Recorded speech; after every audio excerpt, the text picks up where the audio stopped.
Well, here we are again. Welcome back, everybody, to Sisters-in-Law of Attraction. I'm Sam, And I'm Christine. and we're thrilled you're back with us. Every time I get so excited, Christine, when we are, it's taping day, and It's it's like recording not only do I see day your cute little face on my screen, I get to talk to you, and about all the stuff we love. I know it's we just get so high vibey, and this is just it's so much fun. We're having so much fun sharing our journey in just living in the life, the lane of joy and gratitude, and living that high vibey life and attracting all the good things that are meant for us all, and how you can do it too by just tweaking your thoughts and doing the work. You just got to do the work, and so anyhow, today we're talking about something really fun. It's my new favorite word. It's called pivot. This word means a lot to me. I kept on saying it a lot. I was actually with a friend recently having coffee, and I was just telling her things that were going on in the kids' life and my life, and she's like, "Oh my God, Sam, you have said the word pivot like a million times." I said, "You know what? I think that's my new favorite word." Yeah. And Christine, you and I were talking about. I mean, when you have to pivot in life, it's about transitions and being able to be flexible, right? So because life constantly is changing and is requiring you to be flexible and to pivot. Always, always. Yeah.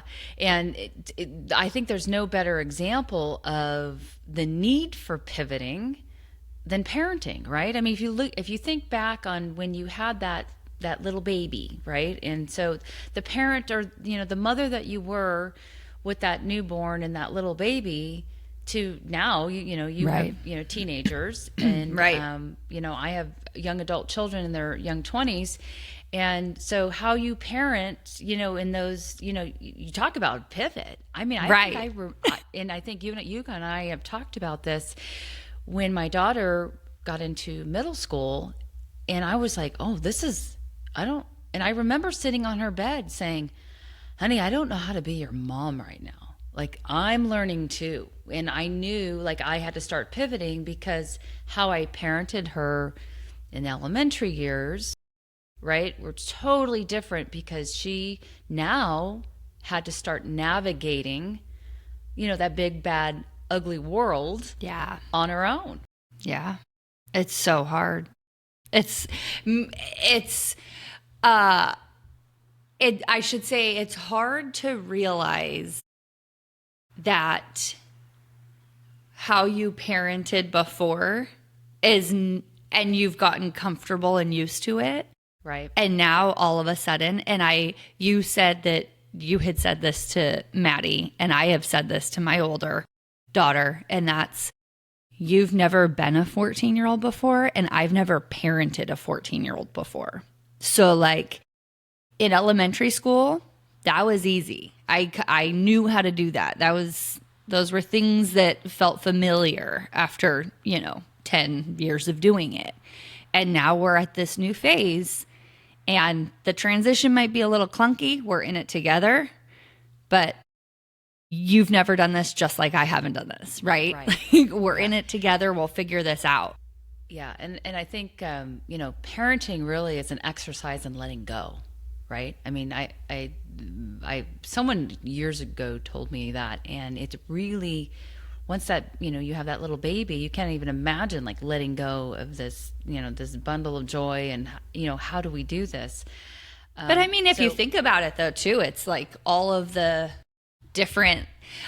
little times that we build them up to leave us, right? Like, Yes. They learn to crawl, they learn to walk, they're leaving, they're on their way, they go to kindergarten, they go to their first day of whatever it is, and all of those little leavings, right? Right.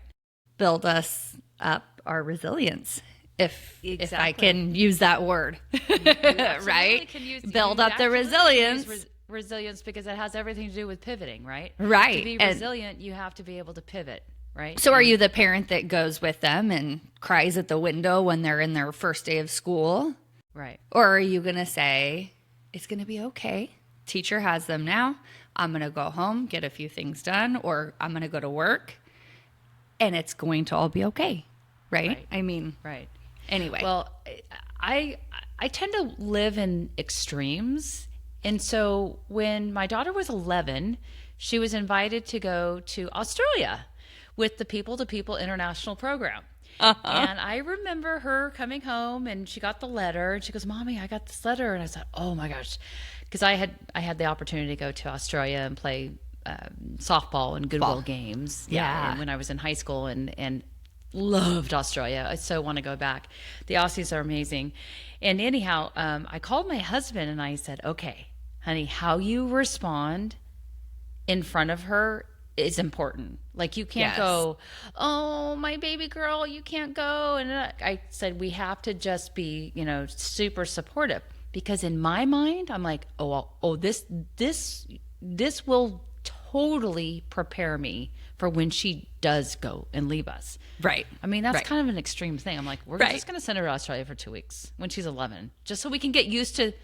I think back on It's like 2 nights at Sonora. Oh no, not 6th grade camp. right? Sam, Sixth grade bye. camp. I'm like, See ya. bye. No, we don't do Go 6th to grade camp. Australia, We do other side 2-week of the- Australia. Yeah, right? The other side of the freaking globe. Like, what the hell? So, anyhow, I was so focused on my husband, making sure he was okay. And I so wasn't okay, but I knew, again, I was just like, we're going to rip this Band-Aid off and we're going to know what this is like, that when she's eventually going to leave us. And I'm like, oh my God, she's 11. Like, get a grip, Sam. Anyhow, so yeah, middle school, high school, right? You have to change your parenting, and oh my goodness, when those birdies leave and they fly away and they go to college and they're completely on their own, and boy, you talk about pivot, right? You can't be that parent. I mean, you can. You're gonna be miserable. Right. Checking their bubble, making sure they got home every night, the whole thing. And so everything is about that pivot, that transition, and being flexible, right? Being flexible and again, I think, pivoting is all about resilience. And when we started talking about this, Christine, I know that you were sharing a story about one of your friends. Yeah. Who was, she's in the empty nest stage, and Yes. helping her little birdies fly.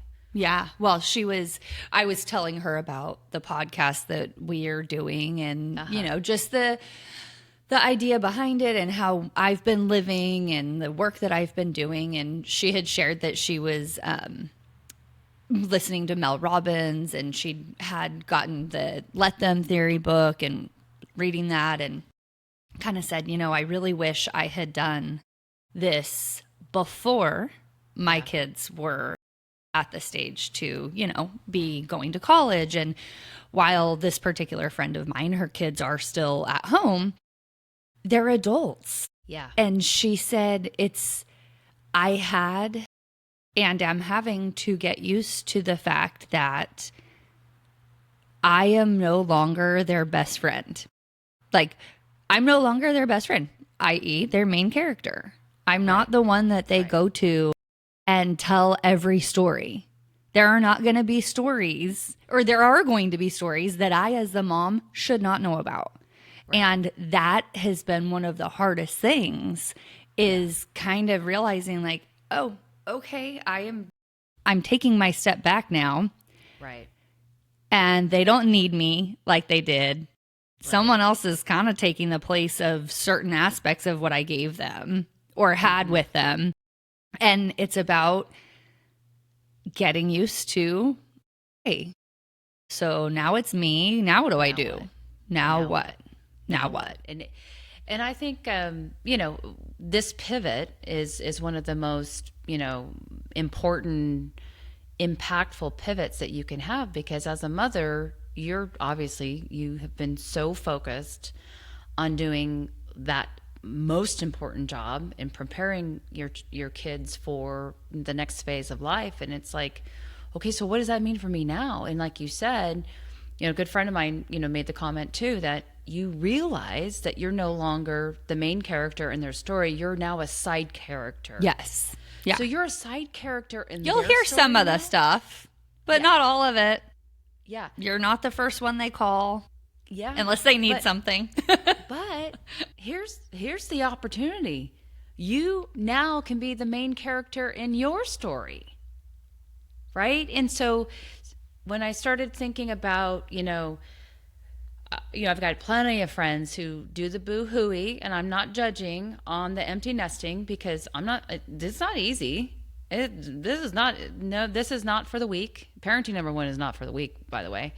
But also letting them go and start their adult lives without you is a very significant, impactful thing in your life. But it doesn't have to be this boo-hooey, negative, you cry every time you walk by their room kind of thing. Yeah. And as somebody who hasn't experienced that yet, Yep. do you think in your experience with some of your friends that are having a harder time, do you think that they feel like their kids weren't ready? Because I kind of feel like if picturing in however many years, if I feel like we have done a good job and Right. guided them, parented them in the way, certainly I will be sad and there will be a grieving transition, kind of maybe a clunky growth, right? Growth is Sure. not easy. Growth hurts sometimes in some ways, but like it's going to be so good. I get my own time. I get time with my husband. I get our own home that's going to be clean for until we make a mess. Well, I'm telling you. Are you kidding me? That empty seems nesting is amazing. So amazing. Like there's no laundry. Yes. Sorry, Paul, I'm not really cooking that much these Yeah. days. And I get to hear about their lives and watch my kids thrive. Sign me up for that. Are you kidding? Yeah. Yes. And also, So to answer your question, Christine, yes, I think there's definitely fear in, did I do a good enough job? Did I prepare them? I'm like, oh my God, did I teach her this? What about this? And da, da, da. But we could not have done it all. And that's what part of their young adult life is to figure it out too, through trial and error. They're going to fail, and giving them the space to fail, as long as you've given obviously them the tools to navigate. I was just To going to pivot, say that. Yep. To have the resilience and The to tools. understand that life is not perfect. Today kind of sucked, but tomorrow's a new day. And here's what I learned, and here's how I'm going to, pivot and change. And so No, I yes, love that. That idea of giving them the foundation. Sure, we cannot possibly run through every single problem that might ever come up in your life. That is categorically impossible. Not going to happen. But what we can do is give you these foundational tools from the day you're born until the day you leave and beyond. Right. And to say, here are the tools that will help you get through whatever situation it is. And while the tools might be the same, the problems are going to be different, but they have those. They know, they've said, okay, I've kind of been in a situation like this, and this is what I did. This is how mom guided me. So yeah. And I think the biggest gift that you can give your own kids is your happiness. Yep. Yeah. Right. And you hear it all the time. You're only as happy as your unhappiest kid. We want our kids to be happy, clearly, but they're just like us. They're not going to be happy every minute of the day. They're going to have their failures. You're going to want to, right, the mama bear is going to come in, right? You're going to want to fix it, because that's just, what we want. But giving them the space and the respect. Right. Like, I respect you. And the trust. And the trust. I trust you to not run in and trust save you every second or right away or like, you have the tools, like you said, you've got the instincts, how you should behave in this situation and that sort of thing. But there's definitely panic moments where you're just like, when you're getting close to, them graduating from high school and going off to college or whatever it is. And you're just like, oh my gosh, I mean, there's plenty of stuff like I'm just going to say it. My kids just did not know how to fold laundry properly. And I'm like, looking at them like, what is wrong with you? I'm like, oh, right. Because we didn't. Because I always did it. Yeah. Right. I just did because that's how I ran my household, and I only wanted 2 laundry days a week. And we had stuff to do. But anyhow, so it's just silly things. I love that you have laundry days. That's so organized of you. Well, I got laundry days. Well, I had to, Christine, when they were playing sports, right? Tuesday. Well, you're learning this right now. Yeah, got to Tuesday get that and Thursday volleyball. is game day, so you better be washing on Wednesday. Yep. Like Wednesdays, I have to when game day is Tuesday and Thursday. Mm-hmm. Yep. Okay, that's true. Yeah. But I think also it goes back to, we've talked, in a prior podcast about being intentional, and being intentional requires a plan. So I think for years, I've observed other people go through the empty nest, and I've listened to how people talk about it. And I was very intentional with, I don't want to do that. I don't want to go, oh, they're so sad, they're gone. I'm sad and life is different, but I was intentional with how I was going to behave and talk about it. Right. Because essentially I think that we could all agree that the ending of one chapter, yes. there's, I don't know that I would even say sadness, but there's a conclusion, an ending, that does promote those feelings inside. And also, you can be really excited for the next chapter. Yeah. And I got to tell you, watching my 2 young adult children go out there and just be badasses and do fun things and do awesome things, do scary things, challenge themselves, it's so much fun. It's just knowing that they're generally happy, and they've got the tools that they need, and they're going out and being badasses. I mean, that was sort of our theme, growing up. Just go do big things. You got to do big things, right? And just go and do it. And it's so fun to just be on the sidelines and come and just and clap. And it's so fun because I think I've shared this before. My son Max, we visited at college in Texas, and I was like, okay, well, you might want to consider this, so I shifted my language because it used to be like, okay, honey, you got to do this. Yes. Make sure you do this and da da da da da da, because I did a lot of that when they were home, and I said you might consider, right? So I just kind of right. You make them think it's their idea. Yeah, right. You might consider this, but he's no fool. He saw right through it, and he says, "Mom, don't tell me what to do." And I just think that's it. And I know I've shared this before, but I think that's like, I totally laughed in that moment. I'm like, that is funny. It's funny that the 20-year-old said, "Don't tell me what to do." Tell me what to do. I'm just like, oh my God, that is hilarious. I'm like, yeah, you're right. I totally should not be telling you what to do, but I'm telling you to consider. Yeah, right? just consider it. Just a little life advice, maybe. Yeah. And I think it goes back to pivot is to be constantly learning, right? Learning, changing, like you already said, I know how to parent that. I'm comfortable in that space. So you right, and you do, and again, I'm not trying to judge, but you got a plenty of parents that still, when the kids get into those preteens and teens, are still parenting like those kids are still in elementary school. And, how we parented in elementary school, it's like, you will wear this, you will go here, you'll do this, and right. It's all prescribed. And you're talking to the teachers, and they're not necessarily advocating for themselves until, well, my kids were advocating for themselves like right. 4th grade. You go talk to your teacher, tell her you didn't do XYZ. I'm not telling her. Yeah. So it requires some self-reflection, some intentionality, and really thinking about how do I want to live my life? What does my life look like? Is it demanding your children, command performances, be home here, do this?